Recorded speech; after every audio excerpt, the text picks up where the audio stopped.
আমি 135 পর্যন্ত উঠেছি আমেরিকায়, 135 তলা বিল্ডিং। এটা উঠতে 39 সেকেন্ড লাগে মাত্র। এখন এদের লিফটটা কি পাওয়ারফুল চিন্তা করেন, সা করে একটা শব্দ হয় আর আপনি দেখছেন যে 135 তলার ছাদের উপর উঠে গেছে। নিচের দিকে তাকাইলে মানুষগুলো ছাগলের ছাওয়ার মতো এতটুকু এতটুকু দেখা যায়, গাড়িগুলো পিঁপড়ার মতো দেখা যায়। এগুলি নতুন নতুন প্রযুক্তির মাধ্যমে তৈরি করা হচ্ছে। এখন এই বিশাল বিল্ডিং,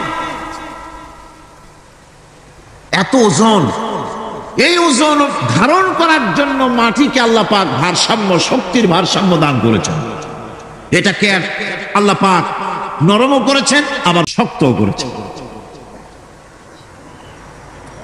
এই মাটি, এই পৃথিবী আমাদের জন্য বিশাল এক নিয়ামত আল্লাহ পাক করে দিয়েছেন, ফসল ফলাবার জন্য, চলাফেরার জন্য।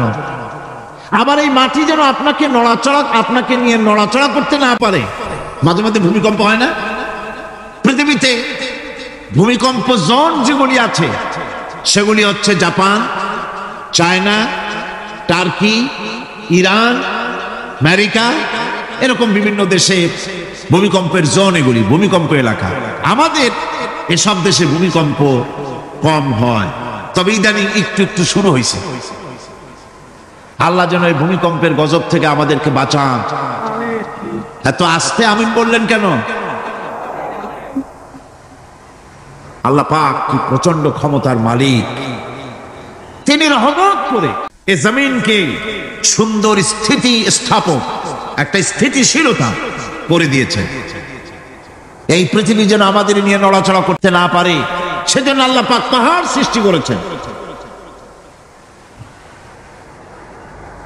চট্টগ্রামে পাহাড় আছে না?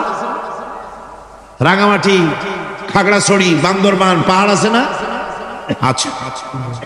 লোকেরা এই পাহাড়ের উপকারিতা বোঝে না, সমানে পাহাড় কাটে। যারা পাহাড় কাটেন তারা আত্মঘাতী কাজ করেন, তারা পৃথিবীর মানুষের ক্ষতি করেন। পাহাড় আল্লাহ পাক তৈরি করেছেন। আল্লাহ কোন জিনিস খেলতামাশার জন্য তৈরি করেন নাই। গতকাল এই আয়াতটি আমি পড়েছিলাম,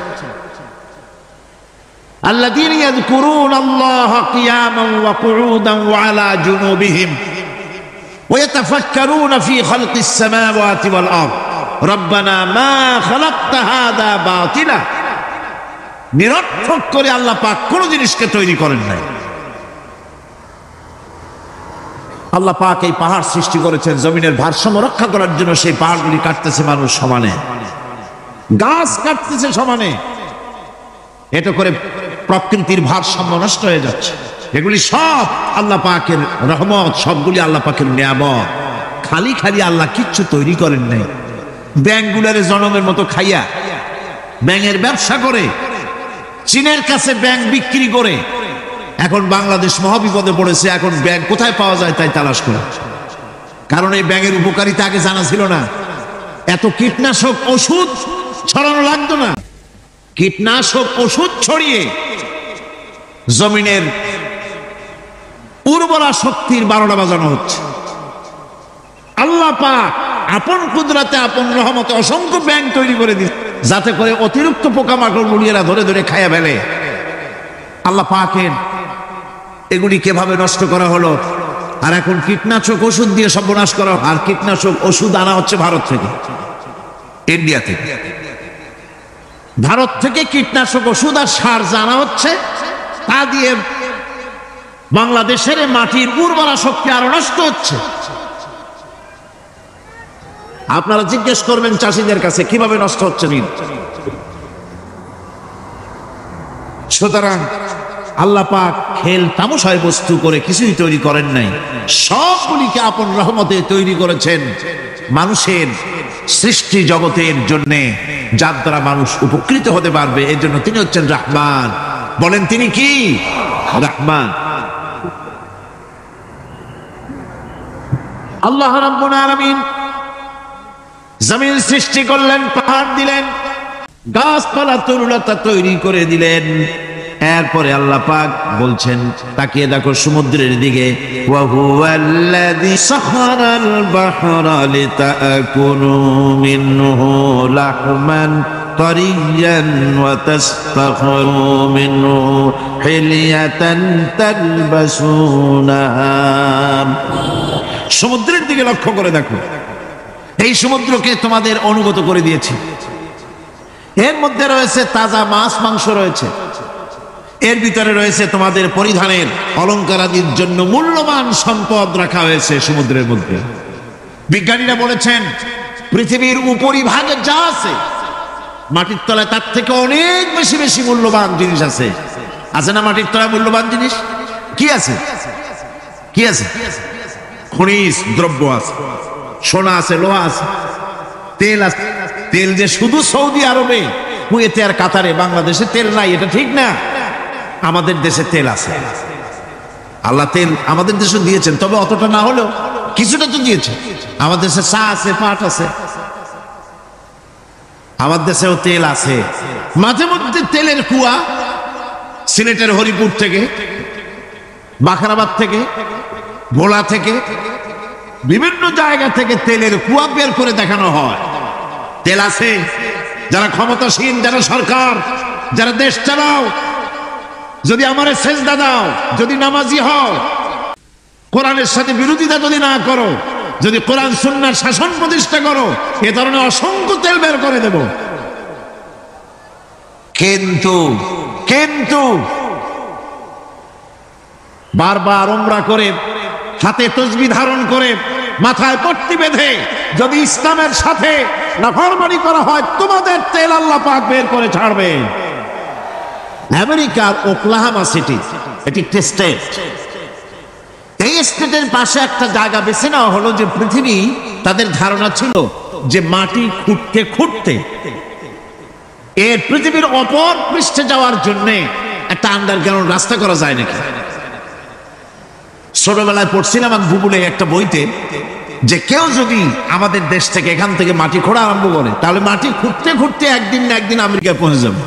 কোনো ভিসা টিসা লাগবে না, VD7, DB7, 97 লাগবে না, এমনি যাইতে পারবে। মানুষেরা চেষ্টা করলো মাটি খোঁড়া। মাটি খুঁড়তে খুঁড়তে পৃথিবীতে এটাই ছিল প্রথম এই দুঃসাহসিক পরিকল্পনা। 6000 ফিট পর্যন্ত মাটি খনন করার পর কোন কুলকিনারা করতে না পেরে তারা এই দুঃসাহসিক পরিকল্পনা ছেড়ে দিল। কিন্তু গবেষণার শেষ হয়নি। যারা গবেষণা করেছেন তারা গবেষণালব্ধ, তাদের অভিজ্ঞতা তারা লিখেছেন যে পৃথিবীর অন্তত 180 মাইল গভীর পর্যন্ত তাদের একটা আইডিয়া হয়েছে যে পৃথিবীর মাটির নিচে অসংখ্য খনিজ দ্রব্য রয়েছে, অসংখ্য নিয়ামত এই পৃথিবীর মাটির ভিতরে আল্লাহ পাক লুকায় রেখেছেন। ওর তলায় কি আছে বিজ্ঞানীদের মাথায় এখনো ঢোকে নাই। এই পৃথিবীর উপরে যা আছে ভেতরের থেকে আল্লাহ পাক বেশি রেখেছেন। এরপরে সমুদ্র, সমুদ্রের ভয়াল দৃশ্য দেখলে পরে মানুষের কলিজা ভীত, প্রকম্পিত, সন্ত্রস্ত হয়ে যায়। কথা ঠিক কিনা? যত বড় বাহাদুর হোক, সমুদ্রের ঢেউর মধ্যে যদি পড়ে, বাহাদুরি আর থাকে না। ঠিক কিনা কন? যতই বড় আল্লাহ নাই, কিন্তু সমুদ্রে গেলে আর অসুবিধা হয় না।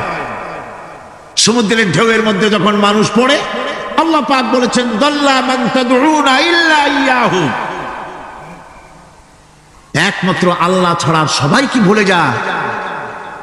আমি দেখেছি সমুদ্রের দরিয়ার ভিতরে ঢেউ যখন শুরু হয়, অমুসলিমরা পর্যন্ত তাদের ভাষায় স্রষ্টাকে যা বলে সে নাম ভুলে গিয়ে সকলের মুখ থেকে বেরোয় আল্লাহ আল্লাহ আল্লাহ। আল্লাহ বাঁচাও।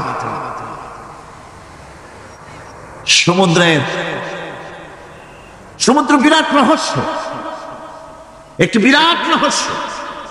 বারমুদা ট্রায়াঙ্গলের কথা আপনারা শুনেছেন। বারমুদা ট্রায়াঙ্গলটা কি, এটা এখনো বিজ্ঞানের কাছে স্পষ্ট হয়নি। বারমুদা ট্রায়াঙ্গলের যে এরিয়া আছে, প্রশান্ত মহাসাগর এবং আটলান্টিক মহাসাগরের মোহনায় এইখান থেকে যখন কোনো প্লেন যায় অথবা কোনো জাহাজের রেঞ্জে আসে, প্লেন হারিয়ে যায়, জাহাজ হারিয়ে যায়, কোথায় যায় কেউ হদিস করতে পারেন।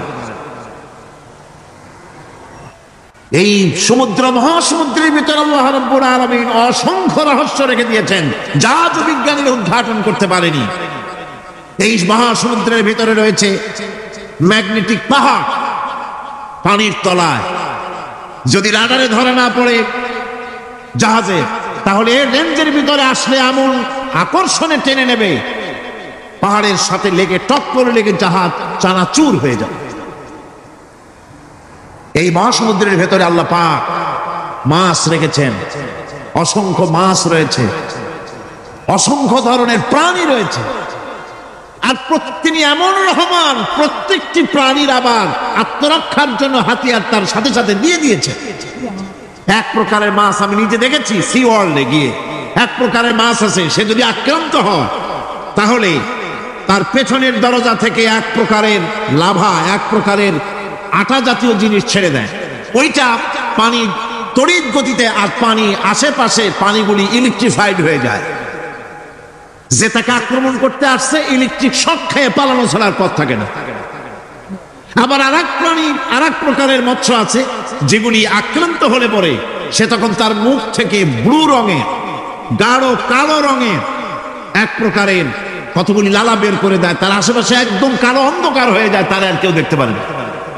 এভাবে করে প্রত্যেককে আত্মরক্ষার জন্য আল্লাহ পাক হাতিয়ার দিয়ে দিয়েছেন। সুবহানাল্লাহ।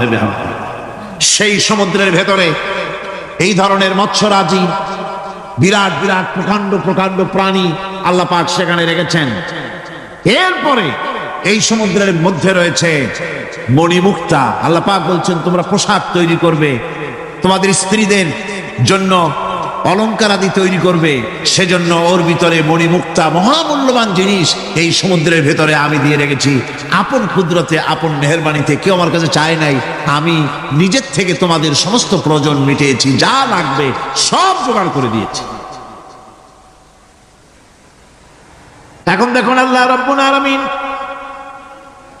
তার রহমতের নমুনা প্রাণী জগতের দিকে লক্ষ্য করে দেখেন। আল্লাহ রাব্বুল আলামিন সমস্ত প্রাণী জগৎ, দুনিয়ায় মানুষ বাদে যত প্রাণী আছে সমস্ত প্রাণীর দিকে তাকান। মানুষের কথা তো গতকাল বলেছি, সমস্ত প্রাণীগুলিকে আল্লাহ রাব্বুল আলামিন তাদের সাথে তাদের সমস্ত জিনিস দিয়ে দিয়েছেন। এর মধ্যে কোনোটাকে আল্লাহ পাক বোঝা বহন করার জন্য কোন প্রাণীকে তৈরি করেছেন, আবার মানুষের জন্য, জিহাদের জন্য, যুদ্ধ করার জন্য কোন প্রাণী তৈরি করেছেন, চাষাবাদ করার জন্য প্রাণী তৈরি করে দিয়েছেন। কোরআন বলছে ওয়াল আনআমা খালাকাহা লাকুম ফিহা দিফউন ওয়া মানাফিউ ওয়া মিনহা তাআকুলুন। তিনি বিভিন্ন ধরনের জীব পয়দা করেছেন, যার থেকে তোমাদের শীতের পোশাক এবং অন্যান্য কল্যাণকর কাজ যেন তোমরা করতে পারো, সেজন্য পশুর গায়ে যে পশম দেওয়া হয়েছে, এতে পশুরও কাজ হয়। আবার এই পশমগুলি গ্রীষ্মকালে কেটে নিয়ে তাই দিয়ে মানুষের শীতবস্ত্র তৈরি করা হচ্ছে। আপনার গায়ের, আপনার গলার মাফলার, আপনার সোয়েটার, আপনার চাদর, আপনার কম্বল, এগুলি আল্লাহ পাক তৈরি করার জন্য দুনিয়ার যত প্রাণী তৈরি করেছেন, প্রাণীগুলির গায়ে, চতুষ্পদ জন্তুর গায়ে পশম দিয়ে, সেগুলি দিয়ে এগুলি তৈরি করার ব্যবস্থা করেছেন। আবার আল্লাহ রাব্বুল আলামিন বলেন ওয়ালাকুম ফিহা জামালুন হিনা তুরিহুনা ওয়া হিনা তাসরাহুন। যখন সেগুলি মাঠে সকাল বেলায় চড়তে নামে, আবার বিকেল বেলায় যখন পালবদ্ধ হয়ে বিকেল বেলায় যখন ঘরে ফেরে, তখন দেখার এক সৌন্দর্য এমন হয় যা সত্যি উপভোগ্য। লক্ষ্য করে দেখবেন, এগুলি শহরে কম দেখা যায়, গ্রাম্য অঞ্চলে মাঝে মধ্যে যাবেন, গ্রামের লোকই আপনারা অধিকাংশ এখানে আছেন, আপনারা দেখবেন সকাল বেলায় যখন পালে পালে গরু, ছাগল, মহিষ ইত্যাদি যেতে থাকে, সকাল বেলায় সূর্য যখন উঠে সেই সময় যখন এগুলি যেতে থাকে, তখন তার দেখার একটা দৃশ্য দারুণ লাগে। আবার যখন সন্ধ্যা বেলায় গোধূলি লগ্নে যখন সূর্য লাল হয়ে পশ্চিম দিগন্তে অস্তমিত হতে যায়, তখন শত শত গরু ভেড়া ছাগল পাল ধরে মাঠের মধ্য দিয়ে যখন বাড়ির দিকে রওনা করে, আল্লাহ পাক বলেন এই দৃশ্য অত্যন্ত উপভোগ্য। যারা সত্যি এগুলি দেখে, উপভোগ করে, তারা বুঝতে পারে যে আল্লাহ পাকের নিয়ামত সব দিকই আল্লাহ পাক এভাবে ছড়িয়ে রেখেছে। এভাবে করে ওয়াতাহমিলু আসফালাকুম ইলা বালাদিন লাম তাকুনু বালিগিহি ইল্লা বিশাক্কিল আনফুস।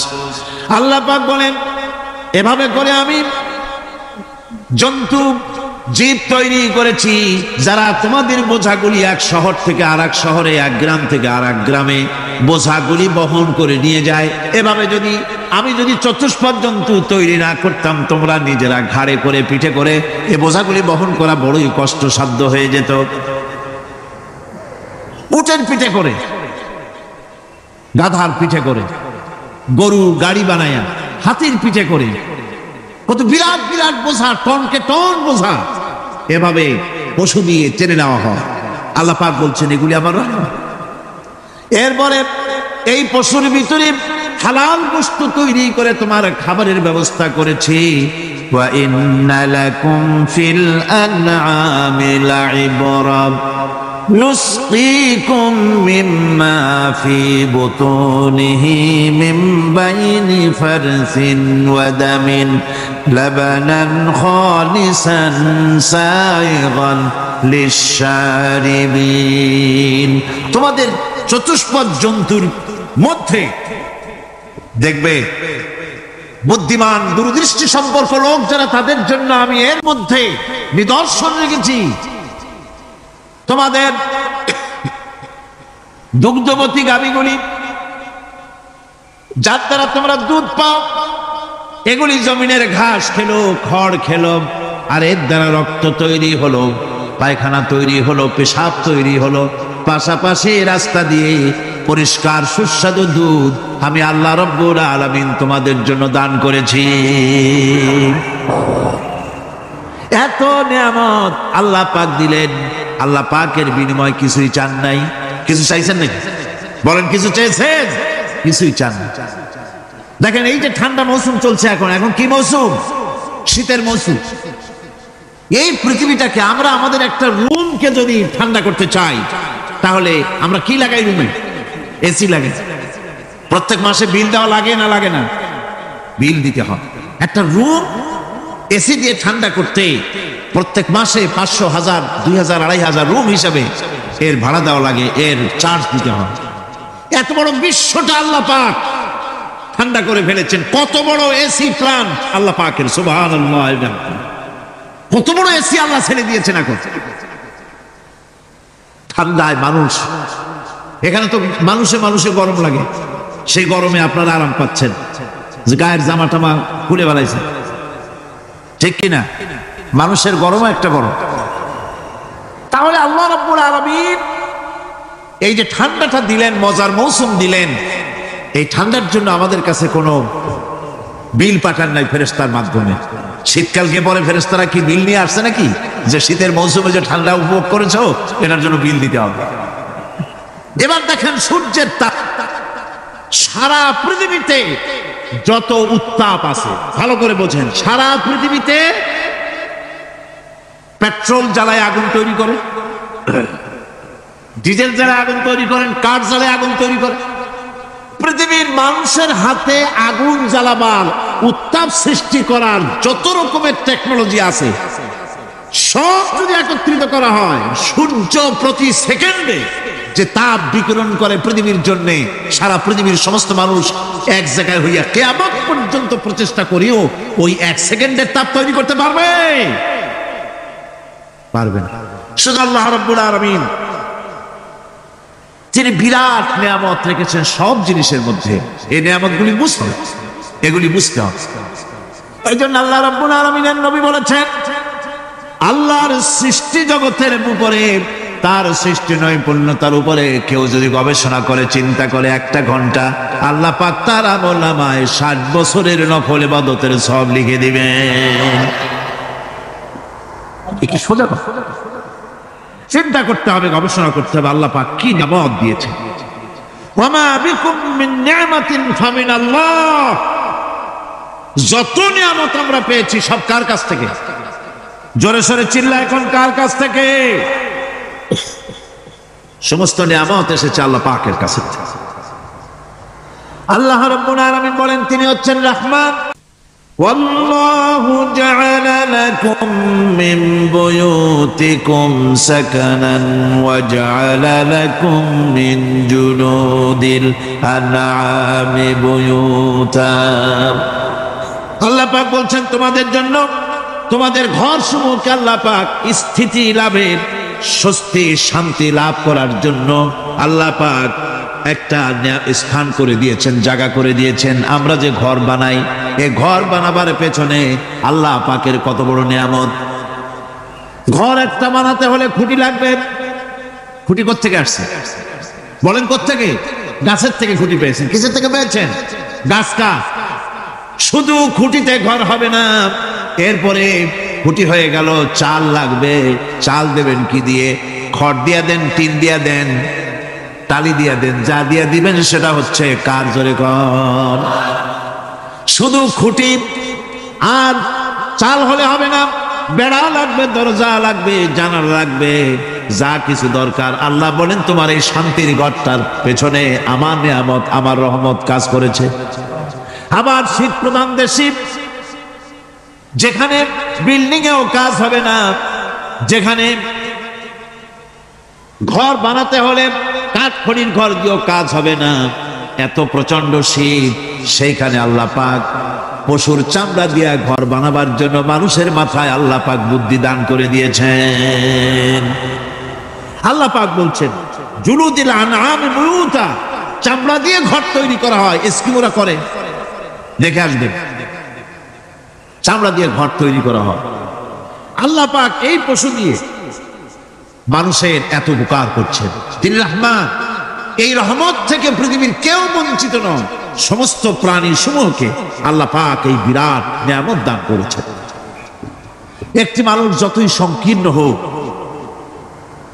অসভ্য জীবন যাপন করুক, ইলিটারেট হোক, মূর্খ হোক, লেখাপড়া কিচ্ছু জানে না, একটা পর্ণ কুটিরের ভিতর এক কৃষক বাস করে, সেও যদি চিন্তা করে তাহলে অন্তত এতটুকু উপলব্ধি তার আসবে যে সে অসুখ হলে পরে তার আশেপাশে লতা গুল্ম, গাছের শিকড় বেটে খেলে পরে তার অসুখ ভালো হয়ে যায়। ঠিক কিনা?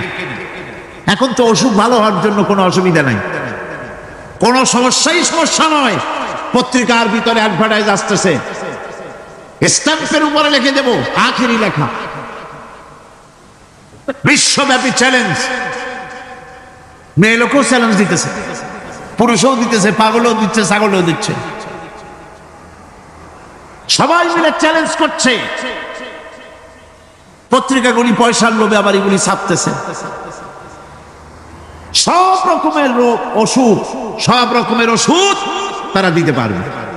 তেইশ যদি হয় তো খামাখা আমাদের মেডিকেল কলেজ রাইখে লাভ কি? বিজ্ঞাপন দিয়া যদি ওষুধ বিক্রি করা হয়, কেমন গভর্নমেন্ট আমি বুঝি না। এই পাগল ছাগলের বিজ্ঞাপনগুলি ছাপা হয় পত্রিকায়, লোকেরা বিভ্রান্ত হয়, লোকেরা বোঝে না। তাদের কাছে গেলেই মুখ দেখেই বলে দেবো এরকম আসতেছে, পাগলের মতো চেয়ার, মুখ দেখেই বলে দেবে শেষ দর্শন। আর দর্শন জিন্দিগিতে করা লাগবে না। ছোট্ট ছোট্ট পোলাপানো এরকম এক এক জায়গায় হইতেছে। অসংখ্য নিয়ামত তার চতুর্পাশে ছড়ানো থাকে। একটা নিরক্ষর মূর্খ ব্যক্তিও যদি চিন্তা করে তাহলে আল্লাহর রহমত সম্পর্কে জানতে তার মোটেই কষ্ট হওয়ার কথা নয়। মূল কথা হলো চিন্তা করা, গবেষণা করা। আল্লাহ পাক এই জন্য বারবার বলেছেন লা আয়াতিন লিকাউমিন ইয়াতাফাক্কারুন, লা আয়াতিন লিউলিল আলবাব। যারা নাকি চিন্তাশীল, গবেষক, মাথায় গিলুটিলু যাদের আছে, ওরা এগুলি খুব ভালো করে বুঝবে। আল্লাহ রাব্বুল আলামিন এই পৃথিবীকে তার রহমত দিয়ে ছেড়ে রেখেছেন, অসংখ্য রহমত দিয়ে রেখেছেন। আর তার রহমত সৌন্দর্য বিবর্জিত নয়, তার রহমত দিয়েই সব সুন্দর হয়ে সাজিয়ে গুছিয়ে আল্লাহ পাক তৈরি করেছেন। আকাশটাকে সাজিয়েছেন। কোরআনে কারীমের মধ্যে রব্বুল আলামিন বলেন ওয়ালাকাদ যায়্যানাস সামাআদ দুনিয়া বিমাসাবিহা ওয়া জাআলনাহা রুজুমান লিশ-শায়াতিন। এই দুনিয়ার আকাশ খানিকে তারকা প্রদীপ দিয়া সাজায় রেখেছি মনের মতন। দেখো তুমি তাকাইয়া, এই পৃথিবীটাকে, এর আকাশটাকে সুসজ্জিত করা হয়েছে। আল্লাহ পাক সৌন্দর্যবোধ এত বেশি, যা গতকাল আমি আলোচনায় বলেছি, রব্বুল আলামিন তার আপন রহমত দিয়া, কুদরত দিয়ে এই পৃথিবী সব সাজিয়ে গুছায় দিয়েছেন। আল্লাহ পাক বলছেন, ইন্না ফি খালকিস সামাওয়াতি ওয়াল আরদি ওয়াখতিলাফিল লাইলি ওয়ান নাহার লাআয়াতিন লিউলিল আলবাব। নিঃসন্দেহে এই পৃথিবী যারা জ্ঞানবান, যারা চিন্তাশীল, তারা আকাশ এবং জমিনের সৃষ্টির ব্যাপারে চিন্তা করবে, রাত এবং দিনের পরিবর্তনের ব্যাপারে তারা গবেষণা করবে। রাত দিনের পার্থক্য মানুষের জীবনকে পদ্ধতিগত দিক থেকে দুই ভাগে বিভক্ত করেছে। একটা হচ্ছে দিন আর একটা হচ্ছে রাত। وَجَعَلْنَا اللَّيْلَ لِبَاسًا وَجَعَلْنَا النَّهَارَ مَعَاشًا। আল্লাহ পাক বলেন, আমি দিনকে রুজি রোজগার করার জন্য, কামাই রোজগার করার জন্য দিন তৈরি করেছি, আর আরাম করার জন্য আমি রাতকে তোমাদের জন্য আচ্ছাদন করে দিয়েছি, তোমাদের জন্য রাতকে আরাম করার জন্য করে দিয়েছি। দিনের বেলায় কাজ করবে, রাতের বেলায় আরাম করবে। ঘুম আল্লাহর এক নিয়ামত। ঘুম আল্লাহর কি? আল্লাহর এক বিরাট নিয়ামত। সারাদিন কাজ করার পর মানুষ যখন ঘুমায় যায়, সারাদিনের ক্লান্তি এবং শ্রান্তি সব শরীর থেকে দূর হয়ে যায়। সকাল বেলায় আবার কাজ করার জন্য শরীর প্রাণবন্ত আর সজীব হয়ে যায়। এই ঘুম যার হয় না, সেই বুঝতে পারে কি নিয়ামত সে হারাইছে। আল্লাহ পাক যেন সারা জীবন যতটুকু ঘুমের স্বাস্থ্যের জন্য আমাদের প্রয়োজন, আল্লাহ যেন এই নিয়ামত থেকে আমাদেরকে বঞ্চিত না করেন। আমরা বলি আমিন। ঘুমের জন্য মানুষ ঘুমাইতে না পারলে পাগল হয়ে যায়। কি বিরাট নিয়ামত এই। প্রিয় ভাইয়েরা আমার, এরপরে আল্লাহ পাক বলছেন, জাহান্নামীরা, তাদেরকে কোনো ভালো খাবার দেওয়া হবে না। লা ইয়াযুকুনা ফিহা বারদান ওয়ালা শারাবা। কোনো ঠান্ডা পানি তারা সেখানে পাবে না। কি পাবে? টকবগে উত্তপ্ত গরম পানি। আর ঘা হইলে, শরীরে ঘা হলে তার থেকে কি বের হয়? পুজ, ক্ষতের ক্ষরণ পুজ আর টকবগে গরম পানি, এগুলি দেওয়া হবে। নাউযু বিল্লাহি মিন যালিক। ভাইরা আমার, আল্লাহ পাক কোরআনে কারীমের মধ্যে বলেন, তুসকা মিন আইনিন আনিয়া লাইসা লাহুম তাআমুন ইল্লা মিন দারি'in লা ইউসমিনু ওয়া লা ইউগনি মিন জু'। টকবগে ফুটন্ত পানি তাদেরকে পান করানো হবে, কাঁটা যুক্ত ঘাস খেতে দেওয়া হবে।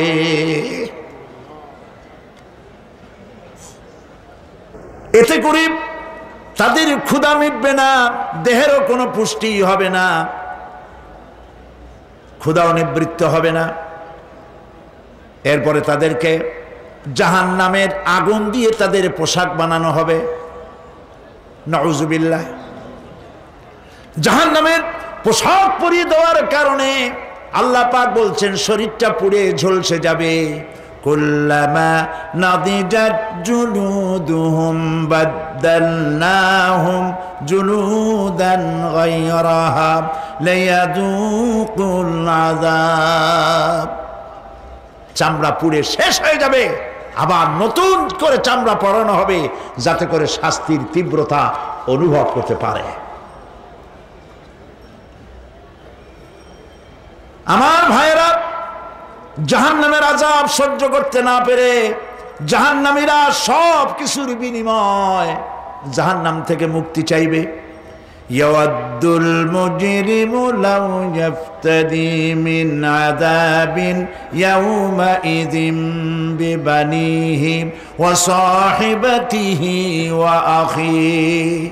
সেদিন অপরাধীগণ চাইবে তার স্ত্রী, তার আত্মীয় স্বজন, ভাই বোন, সাহায্যকারী, নিকটবর্তী পরিবার সকলের বিনিময়, এমনকি ওয়ামান ফিল আরদি জামিআন, পৃথিবীর সব কিছু যদি তাকে দেওয়া হয়, তার বিনিময়ে সে জাহান্নাম থেকে মুক্তি পাওয়ার জন্য কাকুতি করবে, আপত্তি করবে, বাঁচার চেষ্টা করবে।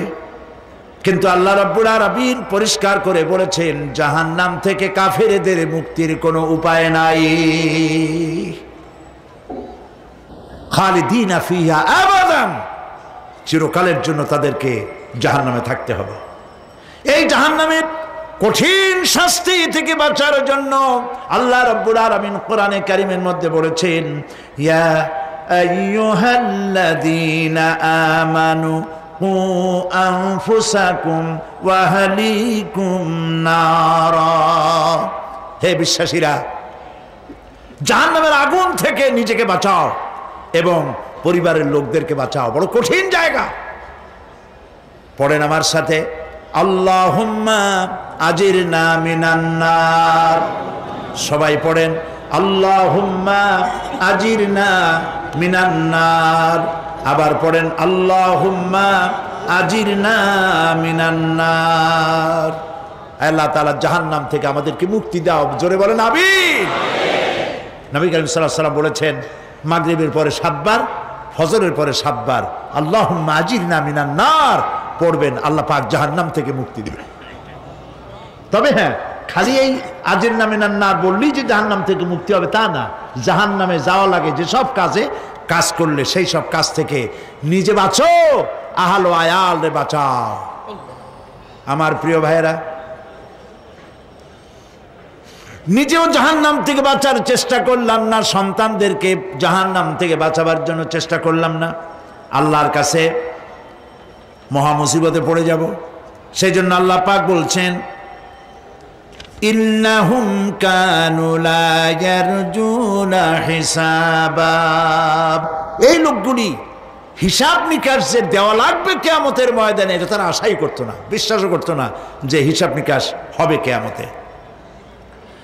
আল্লাহ পাক বলেন, ইন্নাল্লাযীনা কাযযাবু বিআয়াতিনা ওয়াস্তাকবারু আনহা লা তুফাত্তাহু লাহুম আবওয়াবাস সামাই ওয়া লা ইয়াদখুলুনাল জান্নাতা হাত্তা ইয়ালিজাল জামালু ফি সাম্মিল খিয়াত।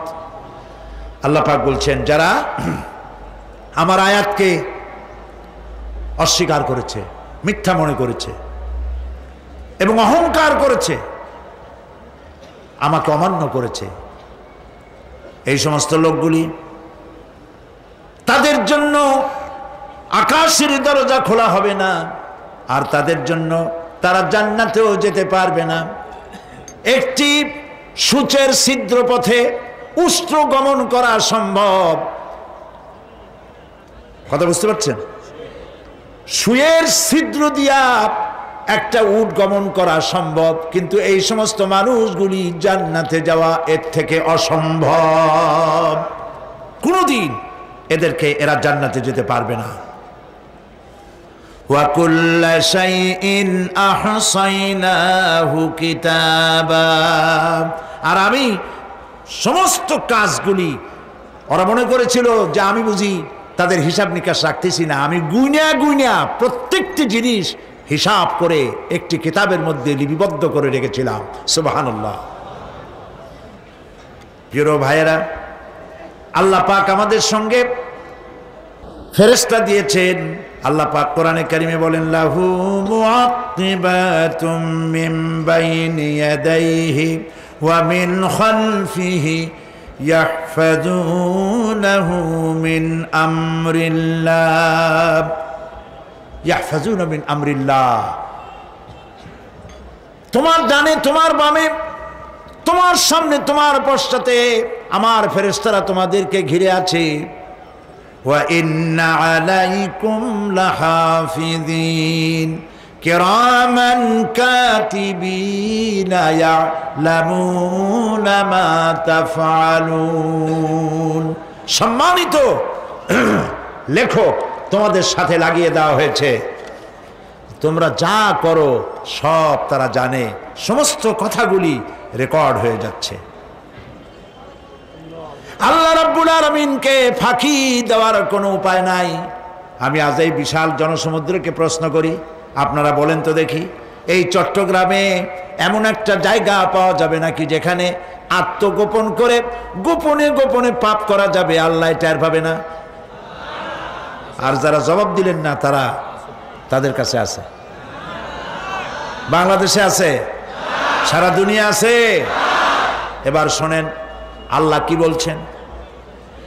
আল্লাহ রাব্বুল আলামিন বলেন, ওয়ায়ালামু মা ফিল বাররি ওয়াল বাহরি ওয়া মা তাসকুতু মিন ওয়ারাকাতিন ইল্লা ইয়ালামুহা। আল্লাহ পাক বলছেন, পানির ভিতরে কি হয়, স্থল ভাগে কি হয়, সব আমি জানি। এমনকি এই পৃথিবীর কোনো একটি পাতা যদি, কোনো গাছের পাতা যদি বৃন্তচ্যুত হয়ে ডাল থেকে খসে যদি মাটিতে পড়ে যায়, তাহলে কোন গাছের কোন পাতাটি পড়েছে তোমার আল্লাহর কাছে তার খবর হয়ে যায়। আটলান্টিক মহাসাগরের অতল তলদেশে, যেখানে কারো নজর যায় না, মাইক্রোস্কোপ যন্ত্র ছাড়া দেখা যায় না, এমন একটা ছোট্ট পোকা যদি সেখানে বসে ক্ষুধার যন্ত্রণায় অথবা পেটের ব্যথায় যদি চিৎকার মারে, কেউ দেখে না, কেউ শোনে না, আল্লাহ পাক বলেন আমি দেখতে পাই, শুনতে পাই। হযরত ইউনূস আলাইহিস সালাম মাছে তারা গিলে ফেলে দিল, মাছটাকে পেটে করি নদীর অতল তলদেশে চলে গেল। একটু ভেবে দেখুন আমার ভাইয়েরা, ইউনূস আলাইহিস সালামের মতো এত বড় বিপদে মানুষ পড়ছে নাকি কোনোদিন? পেট দিয়ে বাইরে আবার পথ আছে, অন্ধকার পানির মধ্যে মাছের পেটের ভিতরে বসে ইউনূস আলাইহিস সালাম যখন দেখলেন বাঁচার কোনো পথ নাই, তিনি চিৎকার মেরে পড়লেন, লা ইলাহা ইল্লা আনতা সুবহানাকা ইন্নী কুনতু মিনাজ জালিমিন। আল্লাহ, তুমি ছাড়া কোনো ইলাহ নাই, আমি আমার নফসের পর জুলম করেছি।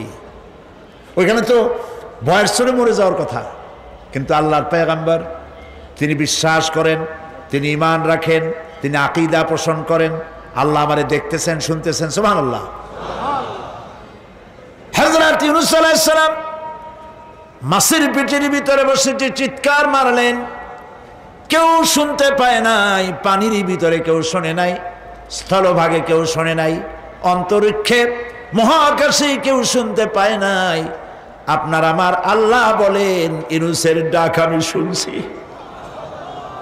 শুধু শুনি নাই, তার আর্তনাদের, তার কাকতি বিরতির জবাব আমি দিয়ে দিয়েছি। ফাস্তাজাবনা লাহু ওয়া নাজ্জাইনাহু মিনাল গাম। পড়েন সবাই, ফাস্তাজাবনা লাহু ওয়া নাজ্জাইনাহু মিনাল গাম্মি ওয়া কাযালিকা নুনজিল মুমিনিন।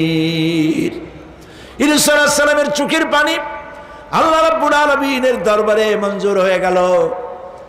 মাছের পেটে ব্যথা শুরু হয়ে গেল, মাছ পেটের যন্ত্রণায় অস্থির হয়ে ভেসে উঠল। মাছের অবস্থা হলো এই, বমি করলে যেন বাসি, দরিয়ার কিনারে চলে গেল। ইউনূস আলাইহিস সালামকে বমি করে ভালাই দিল। ইউনূস আলাইহিস সালাম বেঁচে গেলেন। এখানেই ঘটনা আল্লাহ শেষ করেন নাই।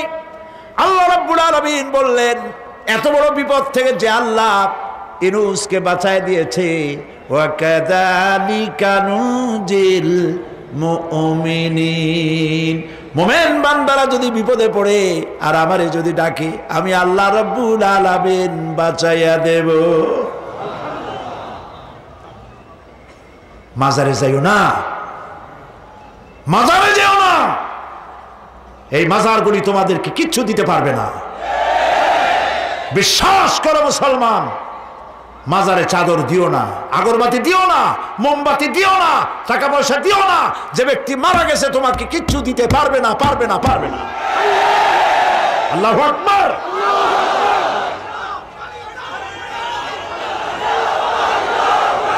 প্রিয় ভাই সব, আল্লাহর ওলিদের মাজার সংরক্ষিত থাকবে, আল্লাহর ওলিদের মাজার সংরক্ষিত থাকবে।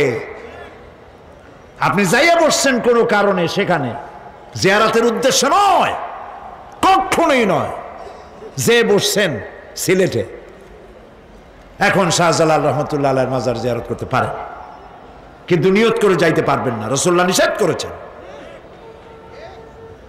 আল্লাহর নিষেধ, আল্লাহর আদেশ মানা যেমন ফরজ, রাসূলুল্লাহর আদেশ নিষেধ মানা উম্মতের জন্য ফরজ।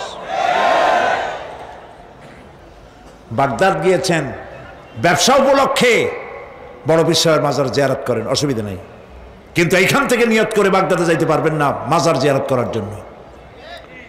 আজমির গিয়েছেন কোন কর্ম উপলক্ষে, এবার খাজা মঈনুদ্দিন চিশতি রহমতুল্লাহ আলাইহির মাজার জিয়ারত করতে পারেন, কিন্তু জিয়ারতের উদ্দেশ্য করে যেতে পারবেন না।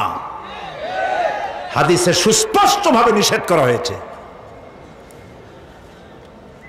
কারণটা বলবো?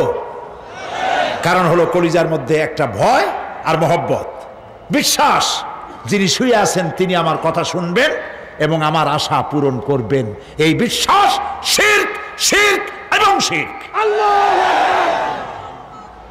আপনি কবরের কাছে যাচ্ছেন, যার কাছে যাচ্ছেন, ধরেন খাজা মঈন চিশতি রহমতুল্লাহ আলাইহি, মাহবুব সুবহানি, কুতুব রব্বানি, শেখ মহিউদ্দিন আব্দুল কাদের জিলানী রহমতুল্লাহ আলাইহি। মাতৃভাষা কি? আরবি। মাতৃভাষা কি? আরবি। খাজা মঈন চিশতি রহমতুল্লাহ আলাইহি মাতৃভাষা কি? আরবি। শাহজালাল রহমতুল্লাহ আলাইহি মাতৃভাষা কি? আরবি। আপনি যাই কইলেন, খাজা বাবা আমার ছেলে হয় না অনেক দিন, স্বাস্থ্য খুব খারাপ, ব্যবসায় উন্নতি হয় না, চাকরিতে প্রমোশন হয় না, আমার এই আশাগুলো পূরণ করেন। আপনার কথা খুব বুঝলো, তাহলে 1 নম্বরে ফেল, মিস ফায়ার, আপনার একটা কথাও তিনি বোঝে নাই। 2 নম্বরে যার কাছে আর্জি পেশ করলেন তিনি কবরে আছে না কোথায় আছে এটা কি আপনি জানেন? 2 নম্বর ফায়ার ফেল। 3 নম্বরে যদি থাকেও চেতনা আছে না ঘুমে আছে তাও কিন্তু আপনি জানেন না। যদি ঘুমের সময় কয়ে থাকেন কোনো লাভ নাই, কোনো লাভ নাই। প্রিয় ভাই সব, এই জন্য চাইতে হবে এমন সত্তার কাছে যিনি সব ভাষা বোঝেন, যার কাছে কোনো ভাষা দুর্বোধ্য নয়, সব ভাষা যিনি সৃষ্টি করেছেন তার নাম বলেন, আর যিনি কখনো ঘুমান না তার নাম বলেন লা তাআখুযুহু সিনাতুন ওয়ালা নাওম, যার কোনো ঘুমও নাই তন্দ্রাও নাই। সুবহানাল্লাহ কবেন না? তাহলে চাইবেন কার কাছে? আল্লাহর কাছে চাইতে হবে। আমার প্রিয় ভাইরা, আল্লাহ রাব্বুল আলামিন তার কাছে চাইলে তিনি সব দিবেন। চাইবেন কার কাছে? আজ থেকে নিয়ত করুন কোন মাজারে জীবনে কিছু চাইব না, এটা কলিজার মধ্যে গাইথা নেন। কোন মাজারে, কোন মরা পীর, কোন জেতা পীর, কারো কাছে কিছু চাইব না, চাবো শুধু এক আঙ্গুল আকাশের দিকে উঁচু করে জোরে বলেন কার কাছে? বলেন আল্লাহু আকবার। হাত নামান। এখন চাইতে হবে কার কাছে? আল্লাহর কাছে। গতকাল আমি বলেছিলাম যে আল্লাহ পাক আছে কোথায়? কত দেখি, মাশাআল্লাহ। কিন্তু আরশে তো আছেন। কয়েকজন বিজ্ঞ ব্যক্তি তারা আমাকে বলেছেন যে কোরআন শরীফের কয়েকটি আয়াত, আমার ওই আয়াত, আমি যে আয়াত বলেছি আর রহমান আলাল আরশিস তাওয়া, আল্লাহ পাক কোথায় আছেন? আরশে আছেন।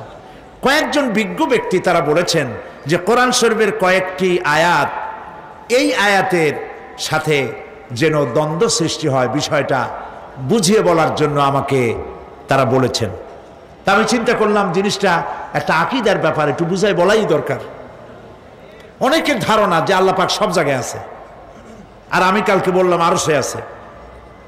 কোরআন শরীফে আছে ওয়াহুয়া মাআকুম আইনামা কুনতুম, তুমি যেখানে আছো আল্লাহ পাক সেখানে আছে। তাহলে আরশে আছে এই কথার সাথে তো এই কথা মিলল না। এক।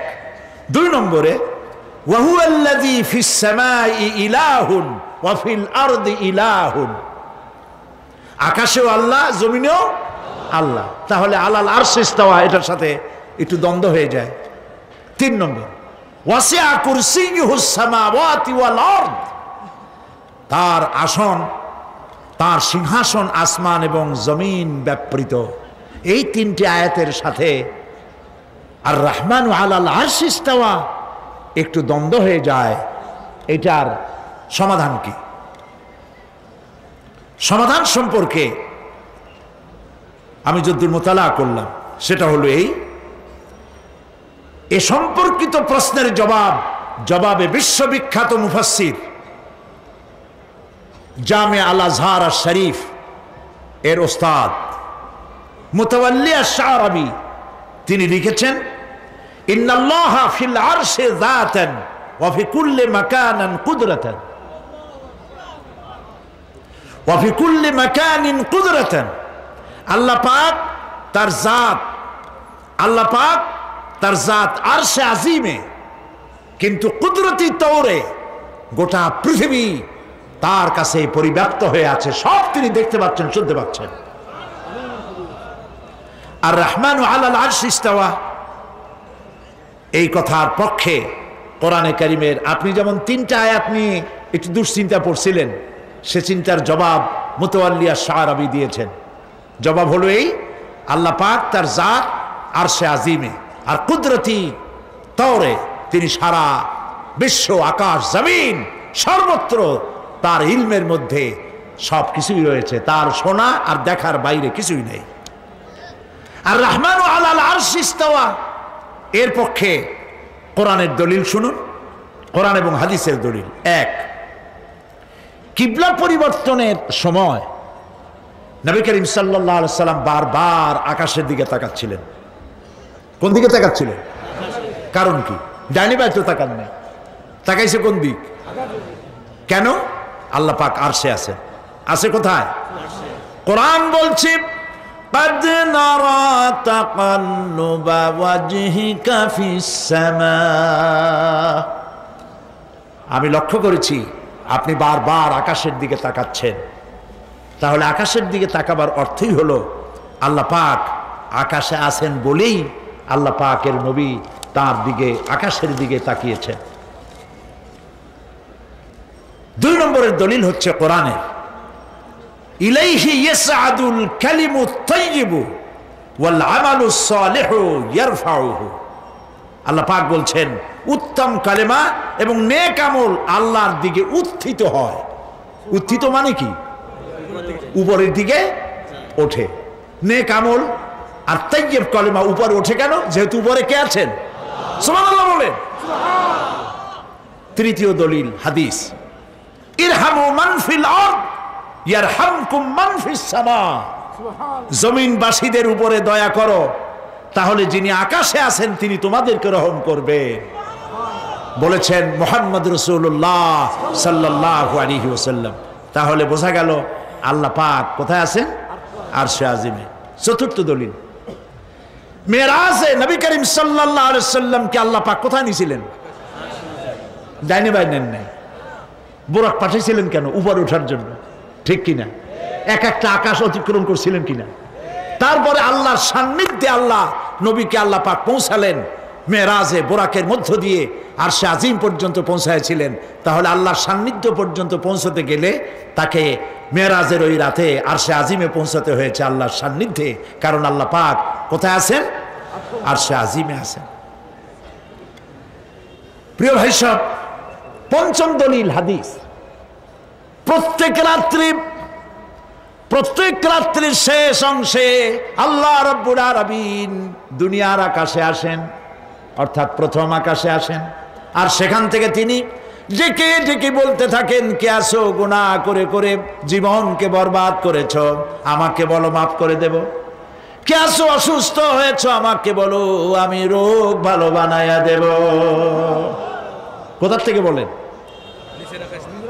নিচের আকাশ থেকে বলেন, আর সে আজিম থেকে সেখানে আল্লাহ পাক আসেন। সুতরাং এই আয়াত নিয়ে, এই বক্তব্য নিয়ে দ্বিমত করার কোনো সুযোগ নাই। এবার সর্বশেষ দলিল আমি পেশ করছি ইমাম মালিক রহমতুল্লাহ আলাইহি। ইমাম মালিক তিনি কি বলছেন? তিনি বলছেন আল ইস্তাওয়া মালুমুন ওয়াল কাইফু মাজহুল। আল্লাহ পাক আরশে আজিমে আছেন এটা সকলের জানা, এটা স্পষ্ট, কিন্তু কিভাবে আছেন এটা কারো জানা নাই। আল্লাহর কুরসি কেমন? আল্লাহর কুরসি যেমন হওয়া উচিত তেমন। আল্লাহ কোথায় আছেন, কিভাবে আছেন, যেভাবে থাকলে হয় সেইভাবেই আছে। সুবহানাল্লাহ। ওয়াল ঈমানু বিহি ওয়াজিবুন, এই আকীদার উপরে ঈমান আনা ওয়াজিব। ওয়াস সুআলু আনহু বিদআহ, আর এই ব্যাপারে কোনো প্রশ্ন করা বিদআত। বন্ধুগণ, আল্লাহ সুবহানাহু ওয়া তাআলা এই জন্য বলেছেন কুল সিরু ফিল আরদ, আমার জমিন ঘোরো, ভালো করে দেখো, কাইফা কানা আকিবাতুল মুকাজ্জিবিন, মহা সত্যকে যারা অস্বীকার করেছে তাদের পরিণতি আমি কি করে দিয়েছি, এগুলি চোখে ভালো করে তাকায় দেখো। আমার বন্ধুগণ, সুতরাং এই পৃথিবীর অবসান হবে, এই পৃথিবী ধ্বংস হবে, এই পৃথিবী চূড়ান্তভাবে শেষ হয়ে যাবে। ও হ্যাঁ ভাইরা আমার, এই পৃথিবী একদিন পরিসমাপ্তি ঘটবে এবং আল্লাহর দরবারে আমাদেরকে উঠতে হবে এবং সেখানে আমাদের বিচার হবে। সেখানে আমাদের কি হবে? বিচার হবে। আল্লাহ পাক বিচারটাকে নির্ভুল করার জন্য, সঠিক করার জন্য প্রত্যেকের গলায় আমলনামা ঝুলায় রাখছেন, এখানে রেকর্ডের ব্যবস্থা করা হয়েছে। আল্লাহ পাক বলছেন ওয়া কুল্লা ইনসানিন আলজামনাহু তাইরাহু ফি উনুকিহি ওয়া নুখরিজু লাহু ইয়াওমাল কিয়ামাতি কিতাবান ইয়ালকাহু মানশুরা।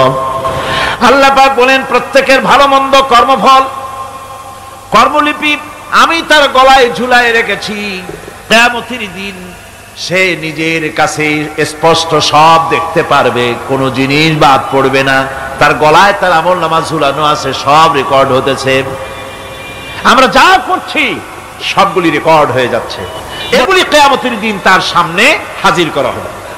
কিয়ামতে যখন আমলনামা তার সামনে দিয়ে বলা হবে ইকরা কিতাবাকা কাফা বিনাফসিকাল ইয়াওমা আলাইকা হাসিবা, তাকে বলা হবে নিজের কর্মলিপি নিজেই পড়ো, আজ তুমি তোমার নিজের হিসাব নিতে যথেষ্ট। বন্ধুগণ, এই মাহফিলে যত লোক আমরা বসে আছি, আমরা আমাদের হিসাব নিতে যথেষ্ট না আরেকজন লাগবে? কোন আমরা যথেষ্ট কিনা? কথা বোঝেন নাই। আমি বলতে চেয়েছি এটা, আমরা যদি এখন চোখ বুঝে চিন্তা করি যে পিছনের জীবনে কি করেছি, মনে পড়বে নাকি পড়বে না? বলেন সবাই, পড়বে কি পড়বে না? ছোটবেলায় কবে পায়ের নিচে কাঁটা ফুটেছিল, কবে কোথায় আছাড় খেয়েছিলেন, কবে কার বেল, তাল, আম, কাঁচা আম চুরি করে খেতে গিয়ে কিল খেয়েছিলেন, তাড়া খেয়েছিলেন, তাকে এখন মনে নাই? আছে। তাহলে কিল, ওই তাল বেল চুরি করতে গিয়ে যে কিলটা খাইছিলেন সেটাও মনে আছে, ভালো মন্দ সব মনে আছে। তাহলে কোন হোটেলের রুমে কি করছিলেন, কোন স্কুলে কোন কলেজে কি করছিলেন, তারপরে জীবনে ছোট বড় ঘটনাগুলি সব বুঝতে মনে পড়বে না? এবার হিসাব করেন, মনে যদি পড়ে এবার হিসাব করেন আপনি জান্নাতি না জাহান্নামী।